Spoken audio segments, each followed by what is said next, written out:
How did NASA plan to collect the capsule with samples taken from the asteroid Bennu? Welcome to our channel where we will keep you updated on the latest discoveries and advances in the world of astronomy, science, and technology. We are here to bring you the most recent and important news from the scientific world.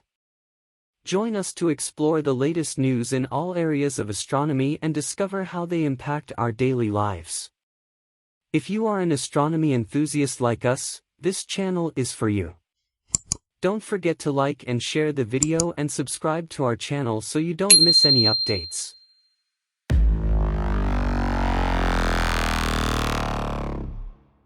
The Osiris-REx mission, led by NASA, aims to collect samples from the asteroid Bennu and bring them back to Earth for study. In 2020, the probe landed on the asteroid and collected dust and rock samples from its surface. In September 2023, the spacecraft will fly over Earth and drop off the capsule with approximately 250 grams of samples, marking the end of its primary mission. However, the task of retrieving the capsule with samples is not simple. The samples need to arrive on Earth protected from the heat and vibrations of re-entry into the Earth's atmosphere, as well as from contaminants from our planet. To do this, NASA will have recovery teams positioned at the site, who will retrieve the capsule at the landing site and take it to a portable clean room. In addition, the recovery teams will collect soil and air samples from the landing site to identify any possible contaminating materials in the asteroid sample. When the capsule is in the clean room, mission members will prepare it for transport to NASA's Johnson Space Center in Houston.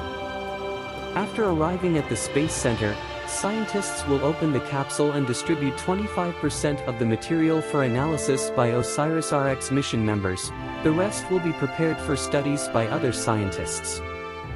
Analysis of Bennu samples could help examine planet formation and the origins of life, as well as improve knowledge about asteroids that have the potential to impact Earth. It is possible that precursor molecules of life are on asteroids, but to discover if they brought them to Earth billions of years ago, scientists need to study samples that were not contaminated by compounds from our planet. And this is where the carefully protected Bennu samples come in. A pure sample can provide information about the development of the solar system, explained Jason Dworkin, Osiris-REx project scientist. Did you enjoy this video? Then don't forget to like and share it with your friends. This helps us bring more exciting news from the scientific world and expand our community of science and astronomy enthusiasts. Don't forget to subscribe to the channel and activate notifications so you don't miss any updates. Thank you for watching, and we'll see you in the next video.